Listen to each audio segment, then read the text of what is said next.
Hello. Hello. Well, good morning to you. Thank you for joining us on Morning Express. Yeah, good morning. Good morning to you. Good morning, Nigerians. All right, fantastic. Let's set the ball rolling. The first item on the news this morning is a 12th time power grid collapse. Now, this is not new for many Nigerians, as this is the 12th time the power grid is collapsing in less than 1 year. I mean, the year is almost rounding up. Now, this is also coming off the back of a promise by the Minister of Power that before the year runs out, the federal government through the Ministry of Power intends to add about 150 megawatts power boost to our national grid. What do you make of this development, and should Nigerians be excited about the news coming in from the Ministry of Power? Well, first of all, I think the incessant collapse is now becoming a national embarrassment. As we speak now, the power in my office is just being restored after about 24 hours. Just now. So, and we need power. We need power every day to fuel for consumption. But with the new hope, I believe we should be excited. But then, you know, there's difference between hope and the reality. And I pray that okay, we hope this time around that what we are being told will come to reality, because it's now a national embarrassment for it to collapse every time. Well, quite a national embarrassment indeed. However, if you take a look at the staggering figure, the millions of dollars that the power minister had revealed would is always needed for a revival of the grid when it collapses, you would beg the question: is there a chance or a possibility that maybe the power grid collapses due to deliberate acts by certain persons to benefit of the monies released by the federal government to the Ministry of Power for a revival of the power grid? Or what exactly is happening? What are we looking at right now? First of all, since the administration of former President Olusegun Obasanjo, Yes. we've been having this issue. It passed on to administration of late President Yar'Adua. President Goodluck reinstated it. President Buhari had the same issue. We are having the same problem now under President Bola Ahmed Tinubu. So it has been a recurrent decimal. It's not a new thing. And I think for the past 24, 25 years, the issue had to be addressed. Now, if there are some seventh columnists or some saboteurs along the line, I think the president or the government has enough power to deal with those ones.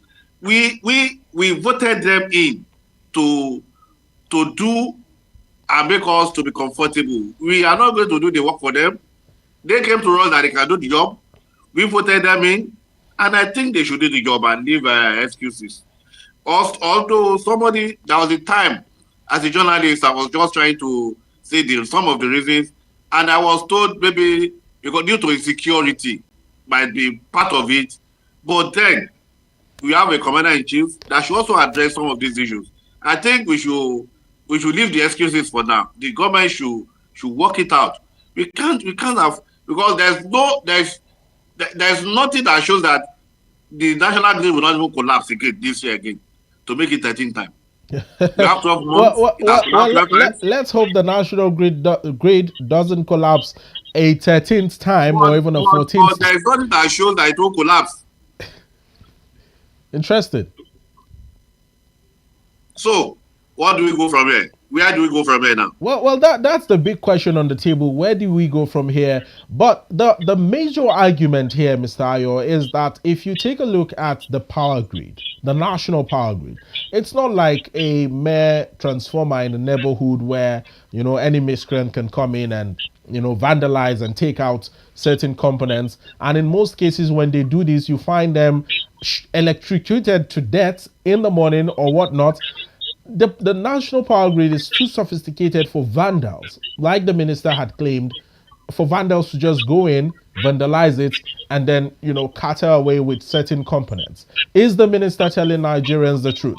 And should we believe that vandalism is part of the causes of the national power grid at this moment?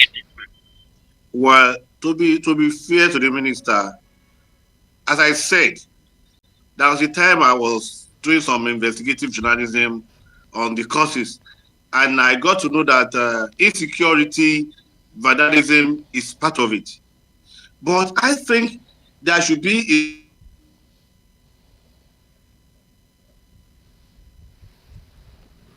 especially around the national assets. I think that's one of the reasons that the NSCDC was established. Part of their mandate, in fact, their core mandate is to secure the national infrastructure. So I think they should be able to do that. We also have the police and other security agencies. So by saying vandalism all this while, I think we have a security apparatus whose main mandate is to secure the national infrastructures. I don't believe that we should be having that. And when it becomes incessant like this, then there should be cause for concern. Then every hand should be on deck to see that we don't usually have this. Should the NSCDC be held accountable for the lack of protection of the national power grid? This is not the first time it's happening. I will reiterate, it's the 12th time this year. So. And it appears that the people saddled with the responsibility of safeguarding the national infrastructure, as delicate and as important as the national grid, which is the NSCDC body, is not really saying anything when it comes to this, and we don't see much action being taken to forestall further occurrences. I mean, after about the first 5 times, or even the 10th time, they should have been able to figure out a way to forestall it happening the 11th or even the 12th time, like we saw recently. I think they should the NLCDC should be responsible. Okay. That is their core mandate. That is their core mandate. Their core mandate is not to settle quarrel between husband and wife. Because at times they say some stories, the NLCDC do this. I look at it. That this is not their core mandate is to secure the national infrastructures. And so when we have vandalism as one of the causes of the collapse of the national grid, then somebody should be held responsible. They should be held accountable. That's why they get salaries. That's why they get all some of these things that they have. So they should be held responsible. And until we start doing that in this country, people will just be feeling, okay, it's not my blame. I'm not to be blamed. Then who is to be blamed? Another Nigeria that's going for his or an identity that cannot even do anything. No, they are there to protect these infrastructures. And when the vandalism becomes incessant, then somebody should be held responsible. Now, there's another situation here in the news, Mr. Ayo, that Nigerians would face a possible blackout again following this, this national grid collapse. Now, this is due to gas producers' cut of supply to Gencos over a 2.7 trillion naira debt. This is in the news this morning. And with the minister's declaration of a 150,000 megawatts addition to the power grid, yet Gencos, owe over 2.7 trillion naira. Are we seeing any forging ahead in this situation? Because the entire power sector seems to be in a total state of disarray, either from the Ministry of Power, from the Gencos, or from even the gas producers. But number one, the Gencos, I don't know. If you look at the discourse are always accusing Gencos of not generating enough electricity for them, and now the Gencos are saying, okay, we don't have gas. If you look at yesterday, the SMDB they said no, they denied that they have reduced gas supply to the Gencos. Let them come out and let us know the position of things. Let us know. I know we have enough gas supply in this country. that one is very certain. So where do we go from here? But each time we have a situation at hand, everybody is always denying, and people are always ready to take excuses and to heap blame on the other. We have Ministry of Power. The Ministry of Power should come out and tell us that we have the Ministry of there is so we have so many agencies. Let the one that is responsible come out and tell us what is really happening. But one thing about Nigerians is that we are not new to some of these blackouts. We are used to it already. As I told you, the power was restored in my office just 10 minutes ago, and they have even taken it after 3 minutes. We are used to it. We are used to it already. Somebody, that's why there is always fuel here. So I think we shouldn't be going like this. We shouldn't be going like this. The power minister, and the others, they should sit down. And this is APC government. They should sit down. You are not running parliamentary government. You are running executive president. You have an executive president that has his own team. The team should sit down and see how they can help us out of this embarrassment. You cannot even, and power is so crucial. Even for you to have a barbering salon, you must have it. You look at the artisans, the welders, that's what they need. The hairdressers, the beauticians, they need some of these things. And if you go to hotels, the hotels, they are charging so high.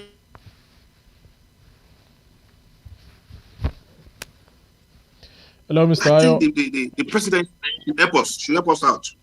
Well, let's still touch on the power minister's updates on the Siemens project with a possible renewable energy tie with Germany. Now, this is off the back of the German president's recent visit to President Bola Ahmed Tinubu at the presidential villa yesterday. Are we seeing a possibility of this challenge of power coming to an end if this Siemens project and the renewable energy collaboration between Nigeria and Germany comes into play at the end of the day? And what would it portend for Nigerians, especially for businesses who continue to struggle with this epileptic style or nature of our power supply in the country? Well, if you can recollect that the late Abba Kyari, the former chief of staff to the president, I think he went to Germany due to this Siemens electricity issue. I think that was where he contacted COVID. COVID, yes. Yes. He came back. That should be about 4 or 5 years ago. I don't know. I think that should be 4 or 5 years ago. I don't know. Nothing has happened until the president of Germany came. We've not had anything since that time. Now, we are having the same Siemens issue now. And I pray in the next 4 or 5 years' time, we'll not be back discussing on how to start the Siemens issue again. The minister. Yeah, carry on. As I say, I think he's still in the country. So he has given his words. The ministers are so spoken. The MOU has been signed. And I pray this time we'll see the reality and it will come to the light of the day.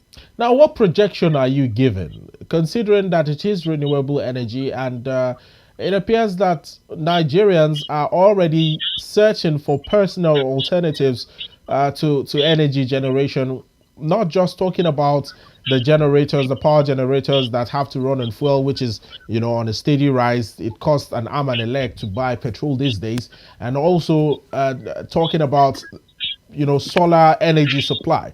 What other forms of energy do you think that Nigerians could explore pending when this Siemens renewable energy collaboration between Nigeria and Germany comes into play? Well, there are some forms of energy that we can use. I know you remember in Lagos, former Governor Ambode, he was trying to generate electricity through through some of the waste. He was trying to generate electricity through the waste. I don't know what happened to the project, because I know I was privy to the project that time, and since he left, you know, I did anything about it. And I think that's one of the ways that we can also generate electricity. We have so many waste. We've been saying waste to wealth, but we've not been doing much about that. And there are so many other ways. You see, the problem of Nigeria. Look at the north. We have wind. We have the sunlight. We have basically everything that we need. But the problem is not what we have to do. The problem is how to do it and make sure it functions. No, it's not. The issue is not that we are bereft of ideas. No, we are not bereft of ideas. The problem is how to make the ideas.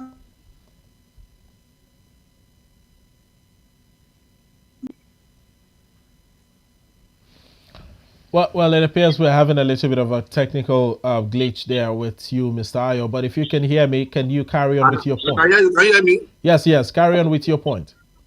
So I think the issue is not, we are not bereft of ideas or how to generate electricity. No. Recently, Governor Sanwo-Olu of Lagos signed a MOU, and now that Lagos will have 24-hour electricity. And that's what we are expecting very soon. So we are not bereft of that. The thing is that we need competent people, not just to talk, but to do. And let us see what they are doing. We have so many. We have the wind, we have the waste. What again do we need? We have everything. But we need people that will do it and take action. That's what we need now. Well, Mr. Ayo, it's just as much as you have said. It's about taking action and not just about talking. Walking the walk and not only talking the talk. Yes. Still talking about issues in the news, let's visit the tax reform bills. Now, on the front cover of the Nigeria Tribune this morning, the presidency said that framework to check abuse of VAT spending is in place with regards to the tax reform bills. Now, I will read out something and have you react to it in just a short while. We have framework for spending. We have states with flyovers where they have no traffic. There are more than 15 airports in Nigeria that should not have been built. We have states with malls where people don't go, and they have no health centers. They have no road from farm to market. This is a statement from the presidency. Now, inasmuch as this is a very honest, a very transparent statement, what do you think that the presidency is insinuating with this regards? And what region of the country is this statement being channeled at? Well, Nigeria, I don't think we should talk about the region now or the any part of the country. Okay. We shouldn't point at any part of the country. Nigeria is one. All right. That's number one. There's no issue here that has not affected any part of the country. We have states both in the north and in the south. We have airports that are not being patronized. We have states both in the north and the south where we have bridges where we don't even need it. Even in my own state, that does not mean that we don't have bridges that people are being used, but we have ones that personally I pass that I think, why do we have this bridge here? And somebody will tell me maybe in 10, 15 years time, why don't we construct roads that we did now and now plan bridge of 15, 20 years time? And we have roads that are calling for attention, and we are here to do it. But for me, what the president is just simply saying is that we have so many wastages going on, and we don't follow our priorities. That is, we should know what is the next priority. That is, I think that's what the president is just saying. The president is just saying that, okay, we should get our priorities right. We should avoid wastages. If Ebonyi wants to construct airport and Gombe wants to construct airport, does it mean that because Ebonyi has airport, Gombe must also have airport? No. You check very well. Now, the Lagos airport, both the domestic and international wing, is very close to Abeokuta. Do we construct any other airport there? It's left for the governor and others to decide. So we should take our priorities right. Not that we should just go and start a white elephant projects. I know, even apart from that, we have so many abandoned projects all over. But when the next government comes in, it will abandon the other project and start afresh, and that one will also be abandoned again. Now let's take Osun State for as a case study now, where Governor Adeleke was actually set to start construction of a new airport in the state, and then yesterday we heard that the federal government had asked him to step down and halt on the project. Is this one of the many steps the federal government is taking to addressing the issues that it has raised with regards to the tax reform bills? I think it's part of it. Okay, it's part of it. How much Osun has so many debt, so much debt. Now, although the governor claimed that he's trying to repay the debt, but Osun is a small state. They are basically agrarian, and I think that money should be used to develop the agricultural sector of the state, to harness the potentials of the state, and not build an airport. Hello? And not build an airport. Osun has. I'm conversant with Osun State. I know Osun State very well. There was a particular time I traveled to Osun State, and I was on the top of a particular hill. And when I saw the palm tree, so vast, so large, the expanse, and I was just thinking, what is the government doing about all this? I think it's time for the governor to look at the potentials of the state, especially the agri. The Osun has so much fertile land in almost all the parts of the state. I know many parts of Osun State, and I don't know anywhere where they don't have enough. They can feed this country if the government can sit down and see what they can do and leave and abandon this airport project. You see that some of these airports just for the governor, just to make name, and also for him to have his private jets land there and go in and go out. In many of the states, that's what happens. How many states? How many of them are commercially viable? Just 3 or 4: Lagos, Port Harcourt, Abuja, and to some extent, and Kano. The others they are not commercially viable. Now, you are in Lagos State, Mr. Ayo, and there's something I want you to react to with regards to Governor Babajide Sanwo-Olu's recent decision to spend 9 billion naira to buy backup vehicles for 40 House of Assembly members. Inasmuch as Lagos is one of the biggest revenue generating states in the country, is this a move in the right direction? Now, mind you, these are not the official vehicles being in use. These are backup vehicles for the official vehicles. Is this spending justified? Well, I will see that as a political spending for the governor to have a close affinity with the legislators. They are the only one that can remove the governor. So I think that's because I don't see any reason for that. But then, Lagos, as you said, the money is in Lagos. 9 billion is not much. It's not much money in Lagos. I hope you know. But I think to me it's just a political spending. Nothing much than that. Nothing more than that. Nothing more. Well, when you say political spending, now you're not justifying it, Mr. Ayo. Of the legislators, to me, just to get closer to the, the legislature, they wield so much power on the governor. Exactly. But the question here is not whether or not it is a political spending. It could be a political spending. It could be a reasonable spending or whatnot. What if other states continue or toe in this line of political spending to secure their seats as governors with fear of a possible, you know, takeover by the National Assembly or members of the National Assembly or an impeachment by members of the National Assembly? If every governor across the 36 states of the nation, including the FCT, decide to toe this line of the Lagos State governor, will these political spendings not sort of cause the abuse of VAT that the presidency is talking about? I think I've said it before. We have so many wastages in the system because the president and the governor, they have executive power.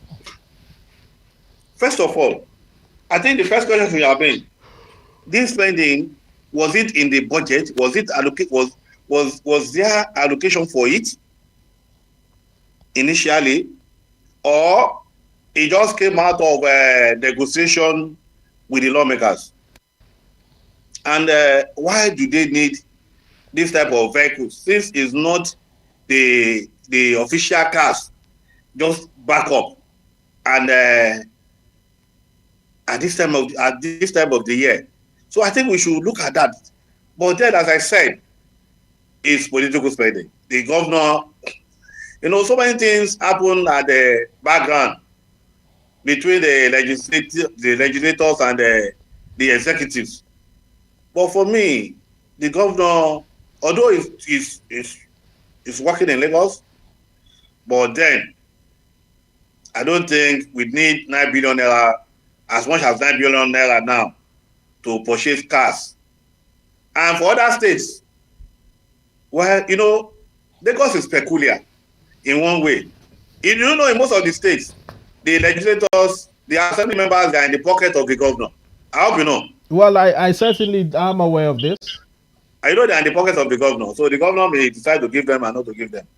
You only have few states in Nigeria that legislators can actually fight the governor. Only very few.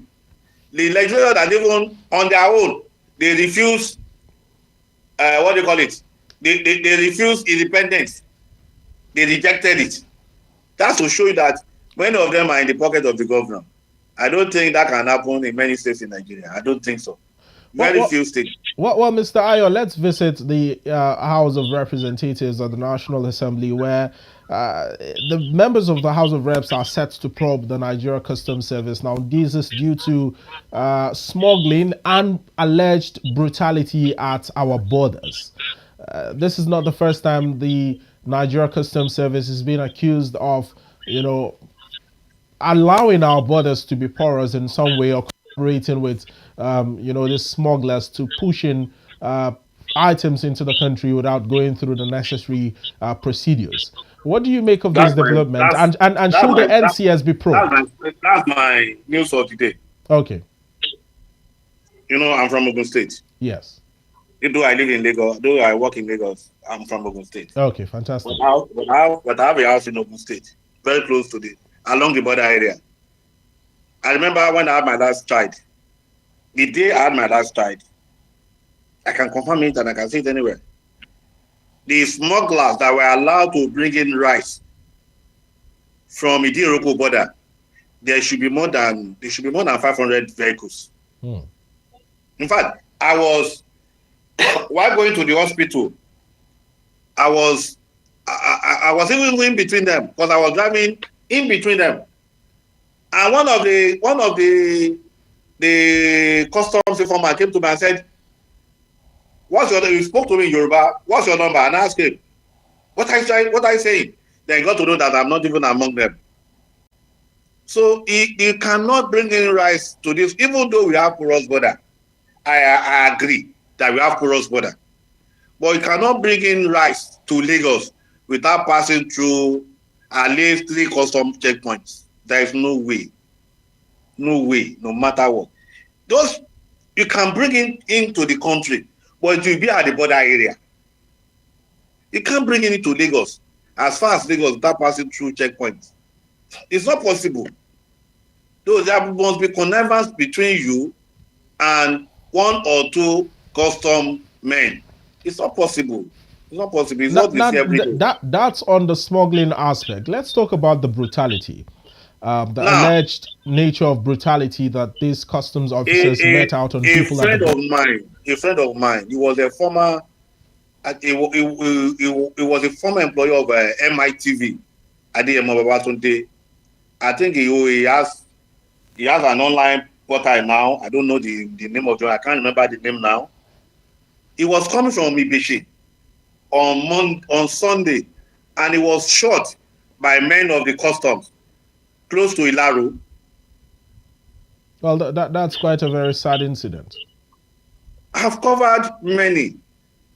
The issue at times is between the smugglers and the customs. At times, they have issues at times where they fight. And there are issues of so many, but you know, in that community, that border area, there's so much brutality. Badagry, Iwungo, Idiruku, so much going on there. And I think it's that time for the federal government to look into it.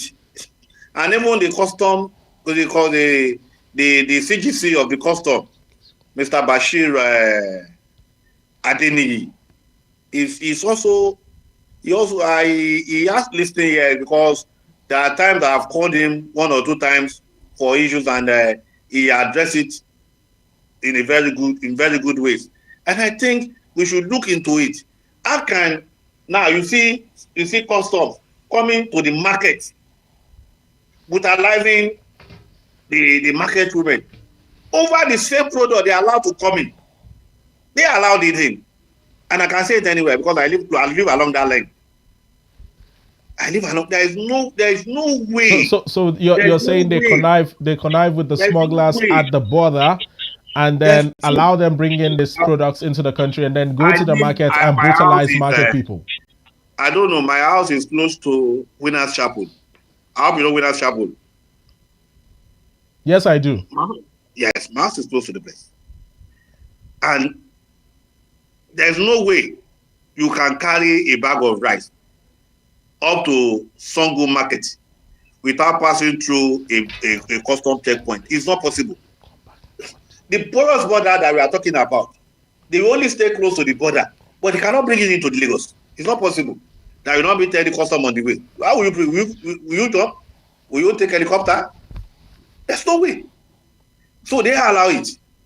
All right, Mr. Ayo Fadimu, we will take a short breather now to just allow you rest also, but we will be back in a short while to also get your take on other issues. When we come back from the break, we'll be turning our lenses to a political issue ahead of the 2027 general elections.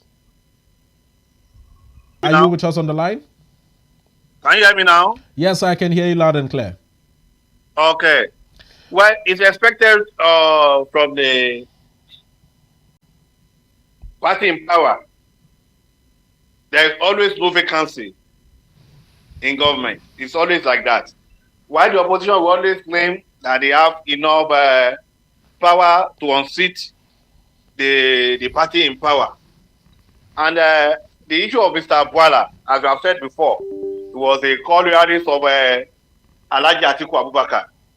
But after the loss of Alhaji Atiku Abubakar as a presidential poll, he got his way into the cabinet of President Bola Ahmed Tinubu. And as expected, he's supposed to, he will pay the piper, dictate the tune. So definitely, he will always claim that the opposition cannot win. But then, let's look at it. Can the opposition win? Without alliance, opposition cannot win. Without a very strong alliance, they cannot win. That one is very sure. And even the alliance. Carry on. Can you hear me? Yes, carry on, Mr. Ayo. I can hear you loud and clear. And even with the alliance, they still need to work very hard, because in this part of our country, it's not easy to win an equivalent. It happened in Ghana recently, where the sitting vice president lost to a former president, an opposition party. But it has always been like that in Ghana, but not in Nigeria. It happened just once. So I don't really think so. But if we have free, fair election, we all pray for that, anything can happen. But in this our present situation where the party in power takes everything, let's look at it even from the local government election. The party in the state will win all the elections, win all the councillorship posts, win all the chairmanship posts, and maybe it's even what we are seeing at the federal level too. So I don't really see, maybe there's no vacancy in there as well. Well, talking about collaboration amongst political parties, opposition political parties, a recent visit by, Labour Party's Peter Obi to the People's Democratic Party's Alhaji Atiku Abubakar in Yola, the Adamawa State capital, sort of sparked off some talks about a possible merger again between Atiku and Obi to run for presidency ahead of 2027. Now, this is also off the back of speculations that the NNPP, ABGA, and other opposition parties would also join this merger force to push the APC out of power in 2027. Is this a possibility? Do you think, in your capacity as a political analyst, is this going to happen? Who will be the president? Who will be the vice president? That's a big question. I think that's the first question. During the last election, when we're having the news about Kwakwanso and the Obi's alliance, Dr. Kwakwanso said that he has more political experience than Peter Obi, that he could not be his vice president. Although recently he said he can be his vice president if certain terms were agreed upon. That was after the election. But before the election, he said he can't.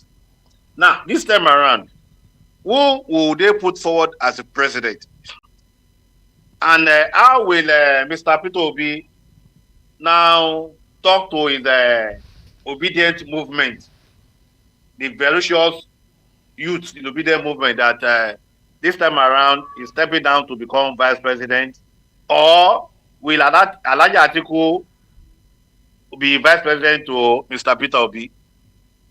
So those are the issues that are there. They are power issues. Definitely, Alhaji Atiku will not be vice president. He has been there before 8 years. Mr. Peter Obi, I don't know how we convince his people. Then the other parties. But then, it's not that it's impossible. We had the same issue when the APC aligned together and they were able to present former President Buhari. If the opposition can come together and they can bury their ego, because you have to understand that this is a game of power. All of them, they have ambition. The first aim of coming together is for each of them to realize his political ambition. Politicians, they want to make their personal ambition as if it's a general, it's like a general ambition. No. Well, general ambition for the party or general ambition for the people of the nation? Yeah, that's what they will portray it like that. So first of all, if they can bury their ego, present a candidate acceptable to all, and a vice president acceptable to all, well, they can give the party in power a fight for their money. But in the absence of that, if they cannot come together and work as one, if they have come together and worked as one, they will have won the 2024 election. I mean, they will have won the election. Because in the history of Nigeria, President Bola Ahmed Tinubu had the lowest figure to emerge as president of Nigeria. But the law is law. The law is law. he fulfilled all what you have to do to become the president. So he did that. The figure was not relevant, but he had the lowest figure. So which means that if they had come together that time, they will have won convincingly. So, and now the man is not in charge in a place where it is difficult to win an incumbent. I wish them good luck. Well, wishing them good luck ahead of 2027 is the only thing most Nigerians can do. Now, while some Nigerians are continuing to bicker over the state of the nation, with many of them citing the continuous hardship in the country, now President Bola Ahmed Tinubu himself has on several occasions admitted to knowing and feeling this hardship that is biting on the backs of Nigerians, while also calling on Nigerians to be patient with his administration as he works out reforms to better the lives of Nigerians. Now, peradventure, if these reforms do not work out, say come 2027, is there a possibility that the president will be re-elected as president till 2031? You see, the problem with Nigeria is that people don't reason about hardship when it comes to election. People only talk about hardship when there is no election. When the election comes, you see people now talking about things that are irrelevant, like ethnicity, like religion, and some other mundane issues. That is the problem that we have in this country. People don't really talk about that when it comes to election. That's when you start seeing news about how a part of the country is supposed to be the next president, how a religion was supposed to be there, why you should not vote for the other religion. I have to understand. So when it comes to election, I've been covering election since the advent of this democratic dispensation. And I don't think it's what people discuss during the election. Most times. Let's They discuss money. Which party can give me money to vote? People that can give money to vote. People that can, if you have money to vote, people will vote for you. That's what they do. That is sad reality. And that is why it is those people that are there that are still there. Because I don't see an average Nigerian that works for his money will spend as much as 2 billion naira to become a governor of a state. Because to become a governor of any state in Nigeria, except you are sponsored by a godfather, you can't spend anything less than 1 to 2 billion naira. You can't do that. You can't do that. So when it comes to election, all those things are not discussed. All those hunger policies, no. It's the sad reality. What is being discussed that time will be religion, will be ethnicity, and will be money. Someone that can drop money for them on that day. Now let's mirror in on the People's Democratic Party, Mr. Ayo.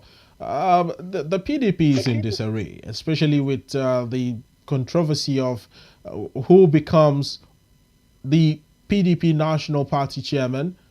Damagum has been suspended before and reinstated. And ahead of 2027, many PDP supporters are gradually withdrawing their support for the party because of these irregularities within the party. If you cross over to the Labour Party, it almost mirrors the same thing that is happening within the PDP, maybe a little less intense. And not much is to be said about the NNPP of Kwankwaso. No news has come out from there with regards to controversies like that of the PDP and the Labour Party. In your opinion, if these opposition parties continue to have this debacle bedeviling them, is there a chance for them ahead of 2027? Or are we seeing a continuous dwindling of their powers as oppositions in Nigeria?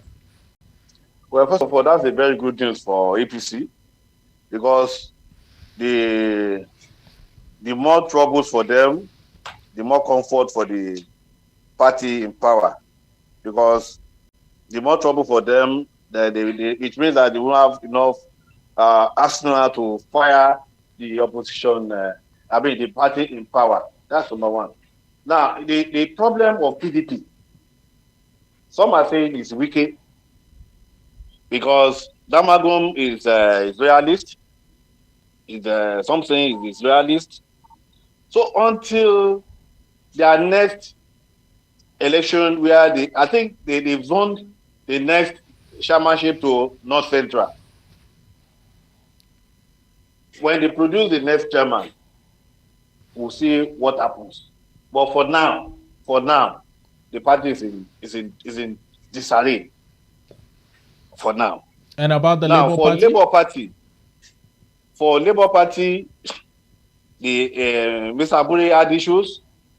They have been able to settle it for the moment. They'll be having their own election too very soon.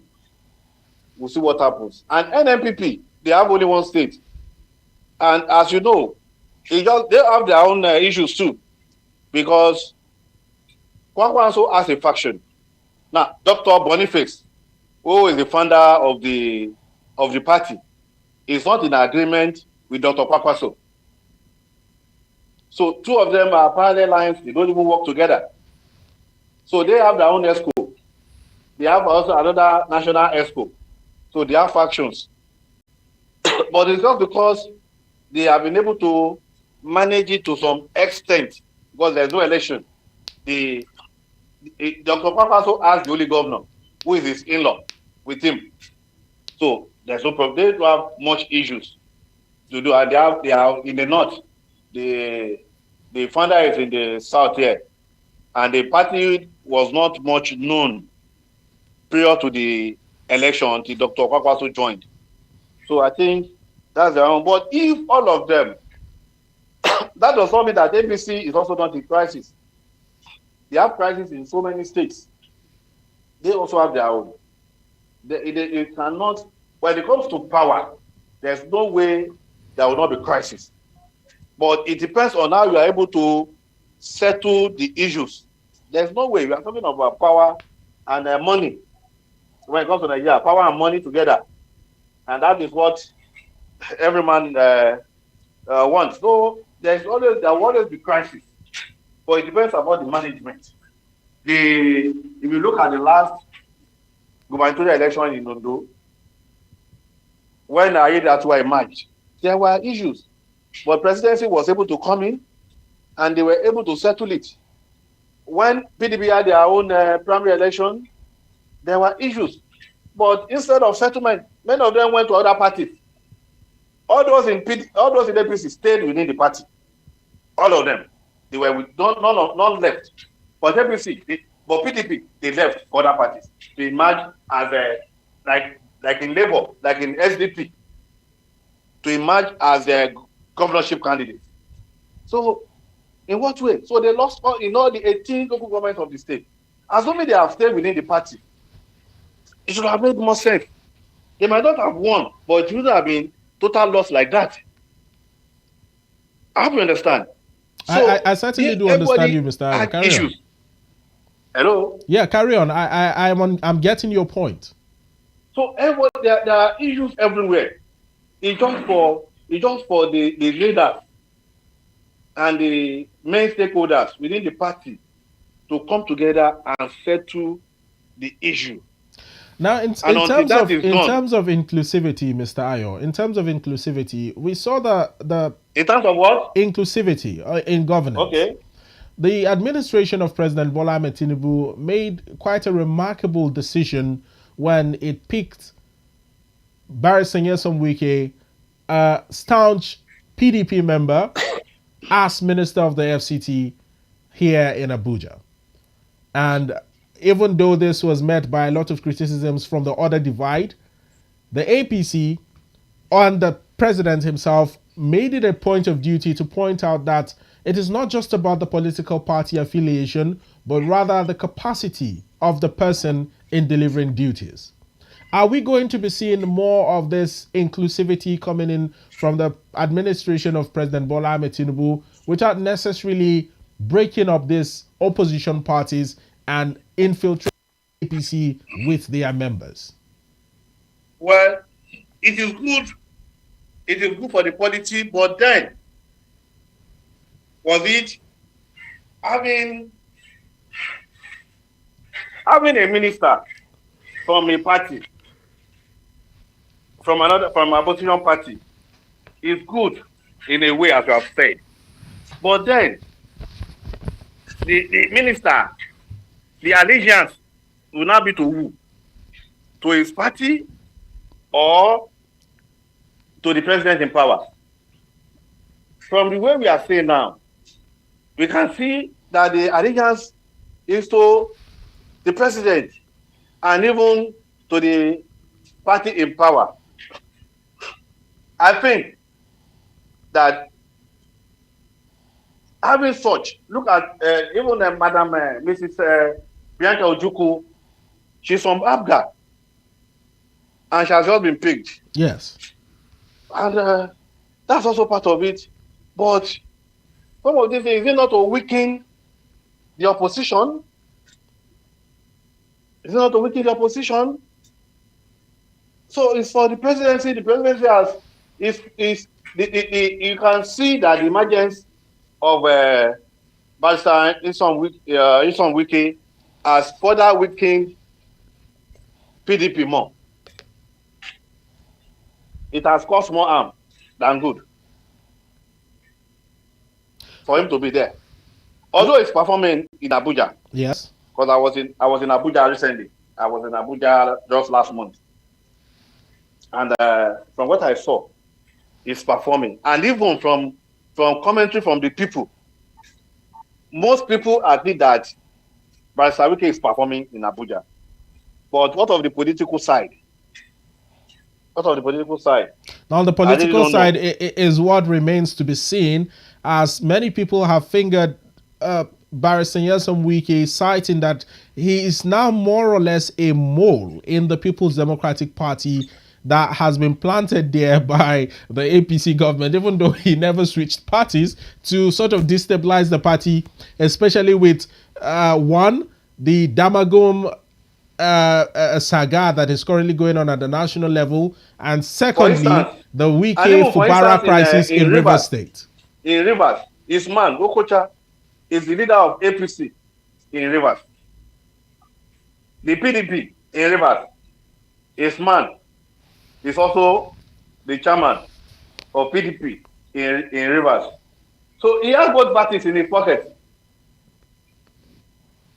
That's why the governor was able, that's why during the last local government election, the governor had to go to APP with his own faction of PDP. Yes. So he's controlling two parties in the state. So if anything happens today, it determines what is good for PDP in Rivers. And it determines the way the APC should go in Rivers. So where is he? Well, in closing, we have just about 2 minutes to wrap up this conversation, Mr. Ayo. What do you think ahead of 2027 general elections? This is 2024 almost wrapping up. We have 2025, in 2026. Yes. 2027 election, I pray we have a free and fair election. I also want the opposition parties to put their house in order so that we can have a good and decent election. And also the party in power, because if we want to enjoy this country, we should also pray that the policies of the party in power should go well. Because if the dollar comes to 300, if the dollar goes to 300 per dollar now, or 100 naira per dollar, it is to benefit to everybody. It is to our benefit. So we pray, if there is electricity every time, we pray. So we pray that the party power should also get their priorities right, so that the nation, so that all of us can enjoy this nation. And if they don't, then the opposition should get their acts together and give us a viable opposition and give us and come to power. That's it. Well, I must thank you so much, Mr. Ayo Fadimu, for taking out time to join us on the program this morning. It's been a very productive conversation with you on Morning Express today. So you're welcome. Thank you so much. Well, that has You're welcome. been Mr. Ayo Fadimu, publisher Standard Times newspaper, discussing pertinent issues with us in the news today.